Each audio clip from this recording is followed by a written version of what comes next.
We'll begin the Planning Committee meeting of Akron City Council. I'd like to request that the clerk please, roll call please. Fusco. Aye. Kamer. Aye. Connor. Aye. Baylor. Aye. And Mosley. All committee members are present. Thank you. I'd like to entertain a motion that we accept the minutes of the previously held meeting. So moved. All those in favor signify by saying aye. Aye. Aye. Against? Okay. Hearing none against, we'll approve those minutes. Excuse me. We do have one item that's up for a public hearing today, and the procedures for that will be that we will receive a report on the item that's up for public hearing from the Planning Department. After that report, we'll then request that those wishing to testify before the committee will be sworn in from our clerk, Ms. Biviano. After that, we'll then open up the public hearing portion, ask for input from the community, and then we'll close the public hearing portion, open it up to committee members for questions or comments, then we'll open up to all of council for questions or comments. We will then repeat that procedure this evening. The only significant difference is that the committee will then make a recommendation to all of council, either in favor, against, or to table the item, take time. So those are the procedures that we follow here. I want to welcome everybody. We have quite a few folks here, which is welcomed. At this point, the first item, I believe the only item here that's up for public hearing today, Ms. Biviano, could you please read that in? This is an ordinance approving the 2023 Consolidated Annual Action Plan, including applications and certifications for the Community Development Block Grant, the Home Investment Partnership, and Emergency Solutions Grant programs, authorizing the Director of Planning and Urban Development to enter into all necessary contracts for the operation and term of the programs and declaring an emergency. Thank you, Ms. Tomic. Good afternoon, committee chair, committee members, Akron City Council members. The City of Akron is set to receive approximately $8.275 million and looking to apply for and submit the 2023 Annual Consolidated Plan, which prioritizes our budget and the expenditure of Community Development Block Grant funds, Home Investment Partnership funds, and Emergency Solutions Grant Program. The goals of all of these programs are to assist primarily low and moderate income persons, to improve existing housing, develop affordable housing, expand economic opportunity, and to aid the homeless. As indicated, we are going to receive approximately $8.275 million. Of this is $6 million of CDBG funds, which represents a 0.2 decrease from previous years. $1.7 million in home funds, which represents a 4.1 increase from 22 funding, and approximately $528,000 in Emergency Solutions Grant Program for the homeless, which represents a 1.4 increase from previous year fundings.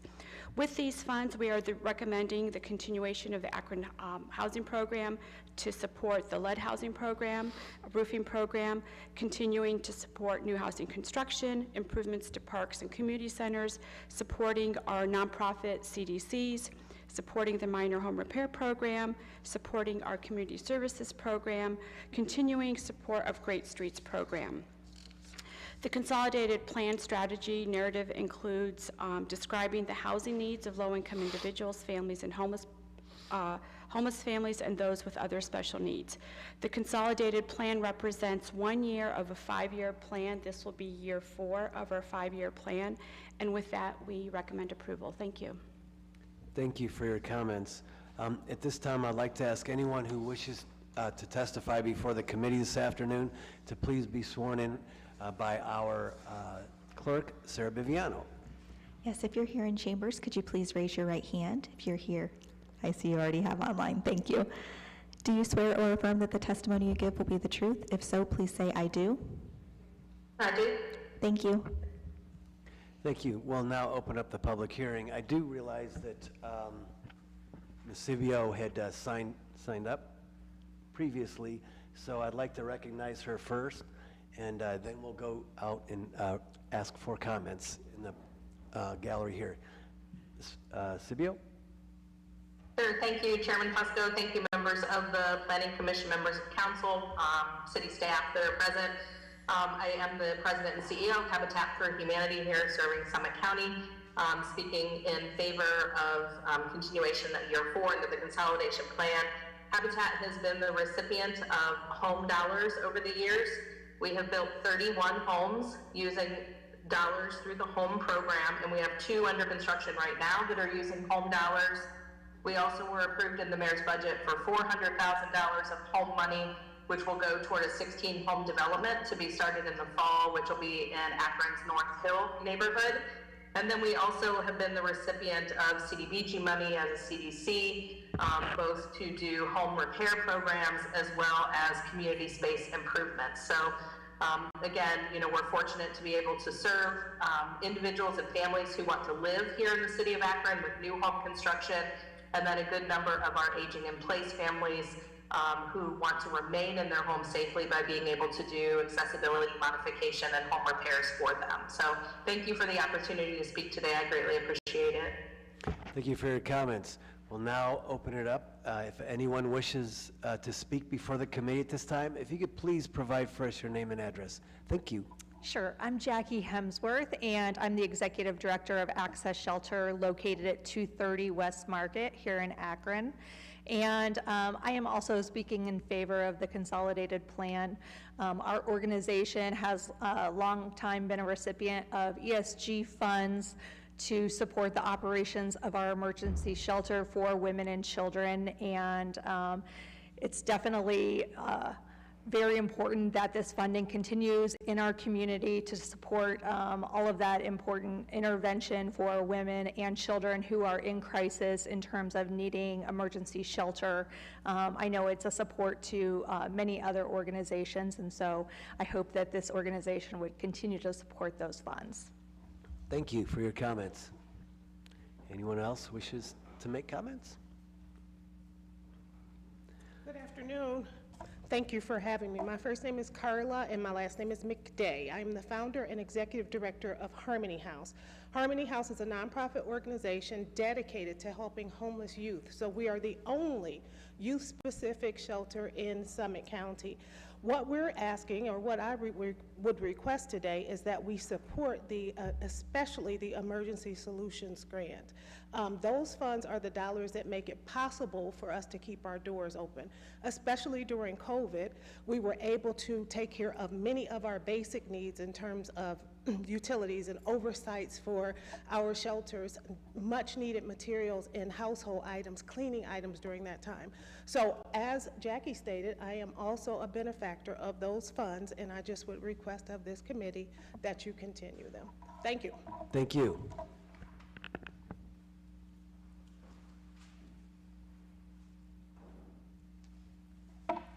Good afternoon. My name is Erin Myers. I'm with the Akron Metropolitan Housing Authority, and our address is 100 West Cedar Street in Akron.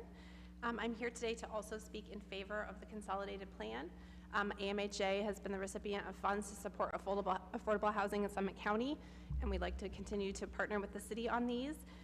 Specifically, we know there's a lack of, despite all of our collective best efforts, a lack of affordable housing, and these funds help fill that gap.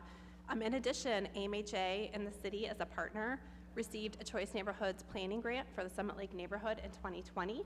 We just wrapped up that planning grant, and with the submission of a revitalization plan for the Summit Lake neighborhood, and we want to continue that work and start to begin to implement this plan. And as we move into the next steps towards this implementation, we're looking for continued partnerships, including with the city, and this consolidated plan can help support that, to redevelop Summit Lake Apartments, which is a 239-unit public housing development. We look to turn that into 479 units of mixed income development in the Summit Lake neighborhood, making sure, however, that we replace each affordable unit that's there with a like affordability. So those deeply subsidized units will continue to be subsidized at that level, but also adding additional affordable units and market rate units in the Summit Lake neighborhood. In addition, this plan addresses neighborhood improvements in partnership with the city and city investments, and also looks at supportive services and building relationships with the people. And I should also mention this has all been done through a 2-year community engagement process with the residents of Summit Lake.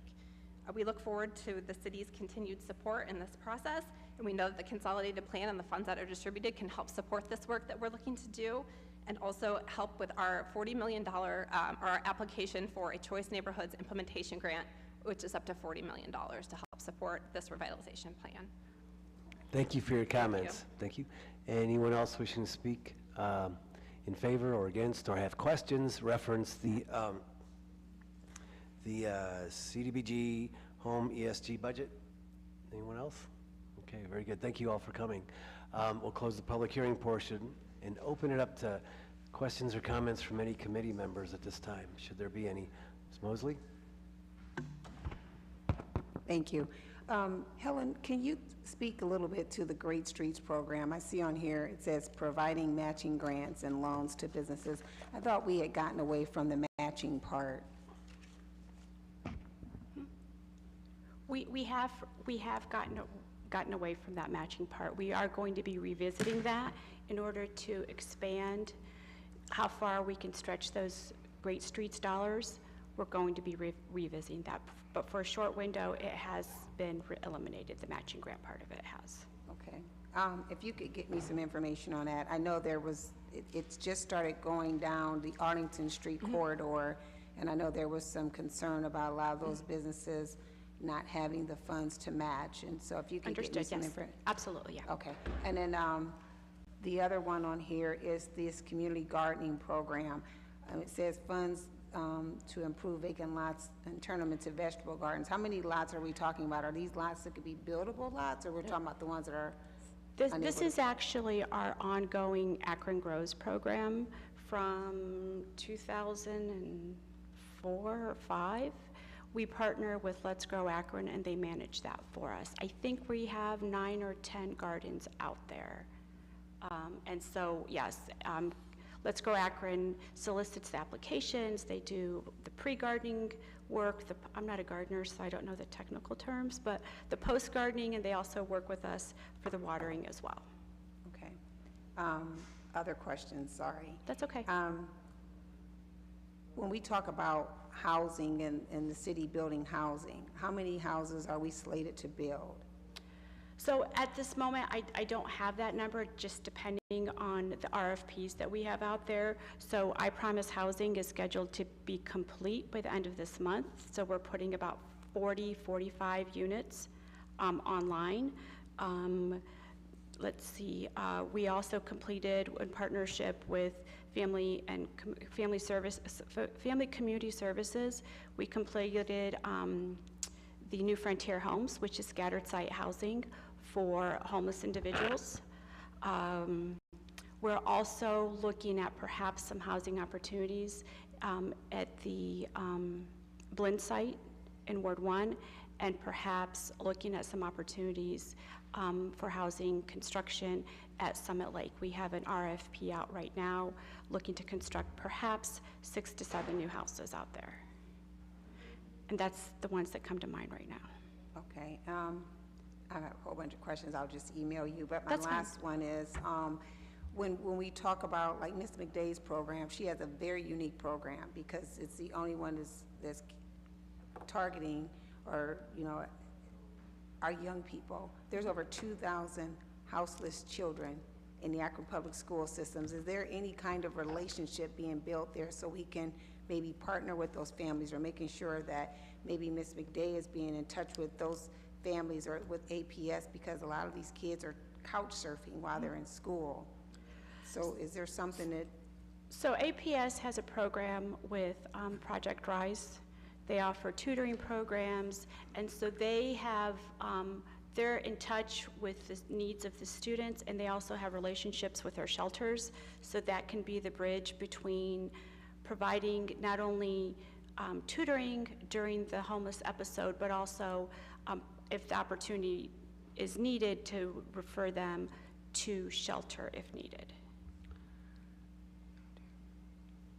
Okay, I'll email you on the other questions. Thank That's you. fine. Thank you. Any other questions from any committee members? Not seeing any. Samobian?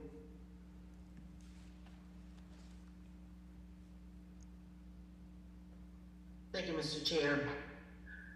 Now, Helen, I've heard about these programs for years now, and you would think that by now I would understand them clearly. Can you hear me okay? Yes, we can. Okay. Now, Habitat talked about home repairs. How do they get their referrals? And I see that she's still online. Maybe she could talk about that. And we got so many people that are in need of repairs. I'm just curious as to how this one differs from the one that we're trying to address through the ARPA dollars. I'd be happy to answer for you, Councilwoman Amopian. So we have partnered with both Summa Health System and Direction Home Area Agency on Aging. They have been our largest referral source for the home repair program. For the funds that we received, CDBG funds under our CDC grant, we put notices in Akron water bills in the 4 zip codes that were identified in our grant proposal. That was $60,000 for home repair, up to $2,000 for 30 aging in place accessibility and modification repairs. So while we would have been more than happy to be allocated some of the ARPA dollars for home repair, there were some upfront application requirements that we just don't meet when it came to applying for the ARPA dollars. If some of those restrictions could be rolled back a little bit, certainly we would be in a position to be able to help more seniors in the city of Akron with repairs. So what are the zip codes you're referring to? Sure, they are, let me grab this packet here. So they are 44305, 44301, 44314, and 44320. So we sent out somewhere around 24,000 notices inside Akron water bills. We paid for the printing of those to be done and delivered them to the mail house that does the envelope stuffing for water bills. And that's how a good majority of the referrals came into us. And then some came actually from neighbors once they saw our trucks there working. Our crews have applications in their trucks, and they were able to pass them out to the neighbors that wanted to apply as well. So the $2,000 that you set aside for each project, what do you cover with that amount? What can you cover? Sure. So it's things like grab bars, tub cuts, comfort height toilets, levered faucets in the bathrooms or on the doors, handrails on the steps. We've done a lot of minor porch repair and porch replacement, some step repair and step replacement. We've installed solar-powered security lights with those funds. We've also, had to bundle that $2,000 with several other funders, including the Ohio Housing Trust Fund dollars, like for people that needed a new roof or gutters or windows or doors. So some projects have exceeded nearly $10,000, but we have had to overlay them with other grant funders because the city's CDC grant only allowed us $2,000 per applicant. As knowledgeable as I think I am about all these programs, I can imagine that a person that's in need will be probably totally confused as to how they could benefit. So I don't know what question to ask at this point. It's just that I know that we have these programs available. It's just a matter of how do people in need really gain access to the information. And we've already said we have over 2,000 people that have applied for the home repair ARPA program. And we are lucky if we get 700 homes, although that figure doesn't make me happy at all. But anyway, I'm just curious, and thank you for what you do. I know you do a great job, and I know my sorority is partner with you in building, and other organizations have done the same. So I know you do great work with the limited dollars you receive, but we just got to find a way to do better, to figure out how do we do better and get to the people who are most in need. Thank you very much.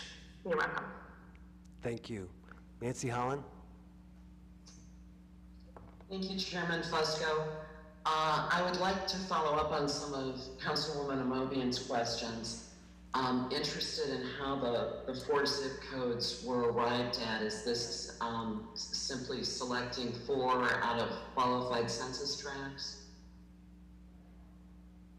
If I recall, the grant application that was put out to the CDCs asked us to align them with the Great Streets neighborhoods, and so those zip codes align with those areas. Very good. And was there a sorting of owner-occupied properties versus landlord-owned properties? All habitat projects must be owner occupied because they do have to provide proof of current homeowners insurance. They have to also be current on their property taxes, current on all of their utility bills, and current on their mortgage if they do still have a mortgage. Very good. And I'm sorry, did you state the response rate to the 24,000 notices that went out? We received well over 60 applications, but again, there was only enough funding to do 30. So again, as people got their applications complete, because many times they would just submit an application and not any of the attachments. So then as an application becomes fully complete is how we subscribe them into the program. So we have about 32 applications in the drawer right now that we would love to be able to continue to help. So we're trying to overlay funding we've received from other sources to help those individuals. Those other sources include Premier Bank, Federal Home Loan Bank, Tuscarora Park Health and Wellness, which is a part of the Barberton Community Foundation. FedEx Custom Critical provides aging in place home repair dollars to us. So again, we've got to find other funders. So we're oversubscribed to the amount of dollars that we have to support people, but certainly if they want to go on a zero interest promissory note, they can do that with us as well, rather than receiving any subsidy dollars to support their repairs. Very good. And I neglected to say this up front. I really appreciate you, the organizations involved, and the effort you've put into this. I do want to ask one final question. To sort of follow up on a door that Councilwoman Amobian opened, for these application processes and for the follow-up communications offering things like a 0% promissory note arrangement, is there assistance that's made available to the homeowner participant who, for a variety of reasons, may not be technically savvy, may not have access or understanding of, digital application processes and that sort of thing? So our application process is not digital. It is a hand-completed application process. Unfortunately, because the family is potentially applying for a loan through our program, we, or my staff, cannot legally help them fill out the application because it's a loan. So if they have a caseworker or a care manager through Direction Home or through another organization that's helping them, that care manager can assist them. My staff can only answer questions for them, but can't actually help them fill it out. Understood. And I imagine that this is carefully explained to the applicants and that they're steered to their caseworkers. Yes. Yes. Thank you so much for all you do. You're welcome. Thank you. Mr. Mel? Thank you, Mr. Chair. Excuse me. Thank you, Ms. Tomek. Just a couple questions. In the draft budget, under public service, there's $540,000. Could you go into a little bit more detail about that? So we're looking at different priorities, Financial Empowerment Center, 311, Birth to First Birthday, youth violence. I think those are the four. So we issued RFPs. We're reviewing those right now, and then our recommendation will be to move forward with those. Youth violence, financial empowerment. What were the other two? 311. Okay. And Birth to First Birthday. Okay. And then one other question. Going off of what Councilwoman Mosley asked, I know there's $300,000 set aside for facade grants for Great Streets. Is that going to be on a rolling basis, or are we looking at kind of funding rounds? Applications for Great Streets has been on a rolling basis for about 2 years now. Yeah, that's what I thought. Yeah. And have we seen, do we know what the expenditures were for that during the past year? I don't know off the top of my head. And when you say expenditures, the grants that we awarded. Yeah, the grants that were awarded, I can get that list for you. The 2022 grants that we encumbered. Yeah, if you could just email that to us. Yep. And then I think there was one more question. You mentioned the Summit Lake RFP Could you share that with us as well? Absolutely. All right, thank you very much.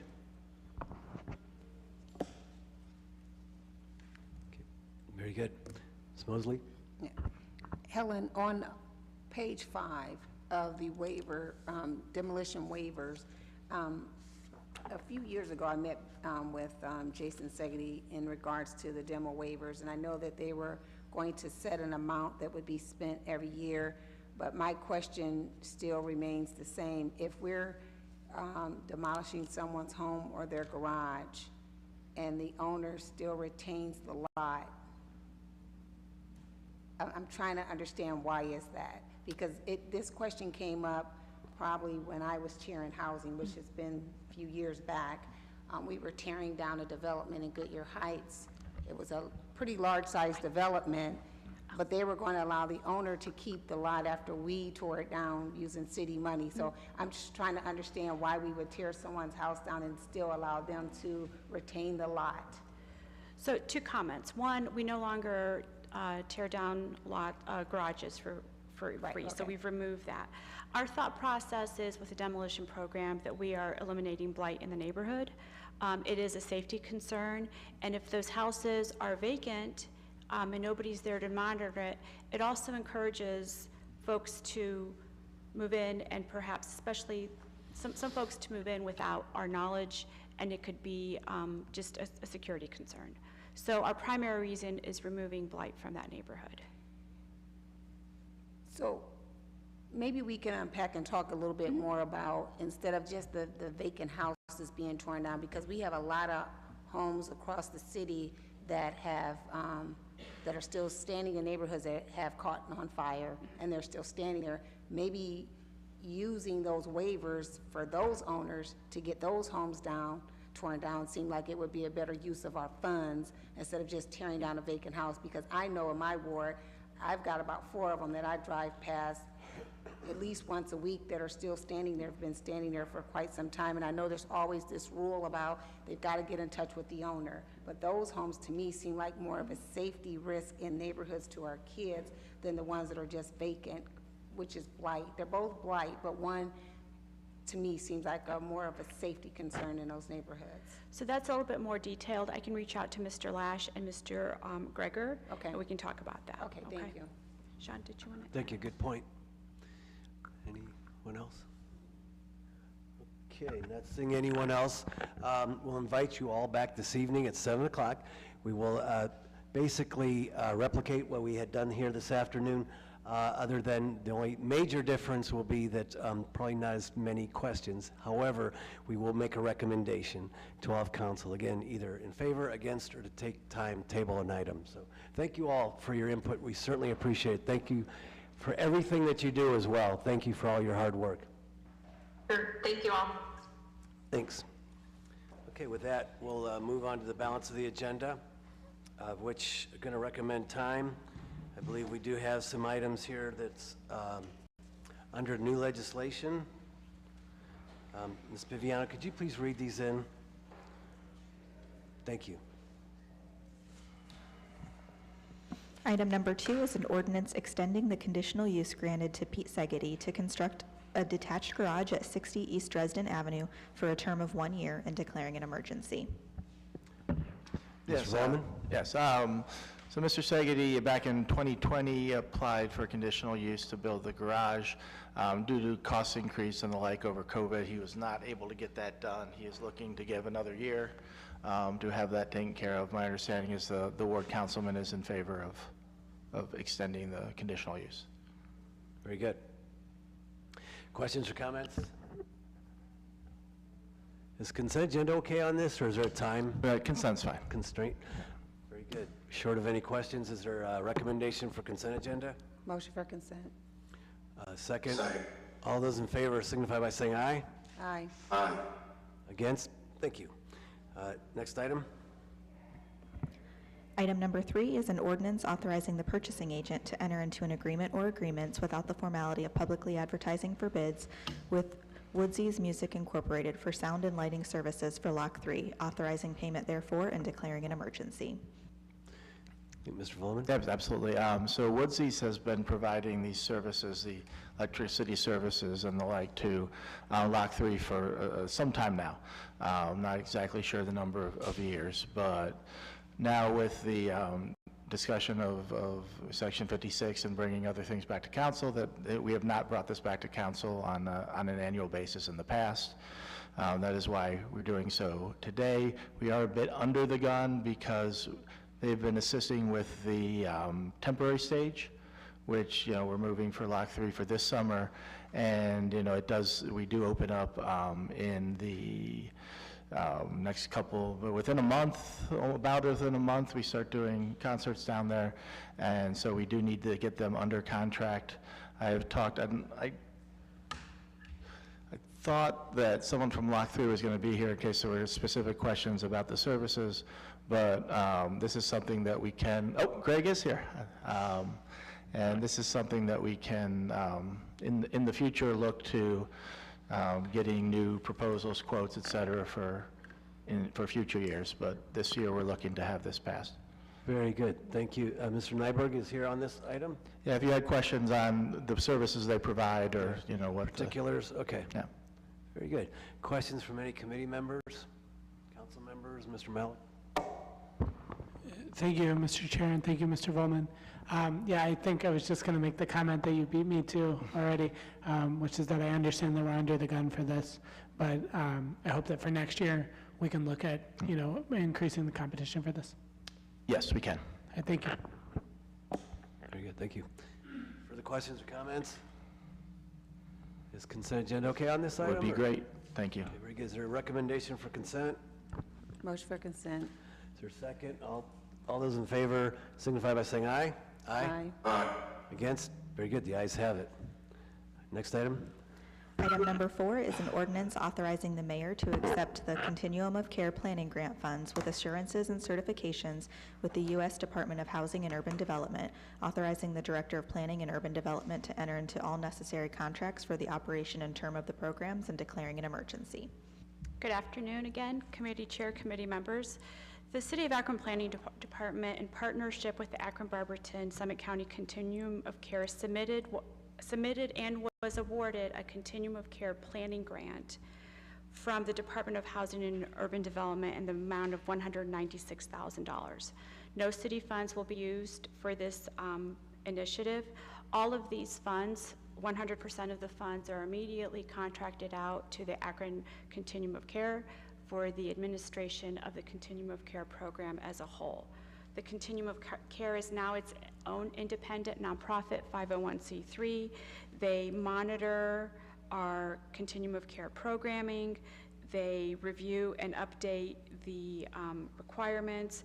They review all the applications prior to submitting them to HUD for funding, creating performance measures, all the requirements that are identified by HUD, what a Continuum of Care needs to have in place to continue receiving those funding.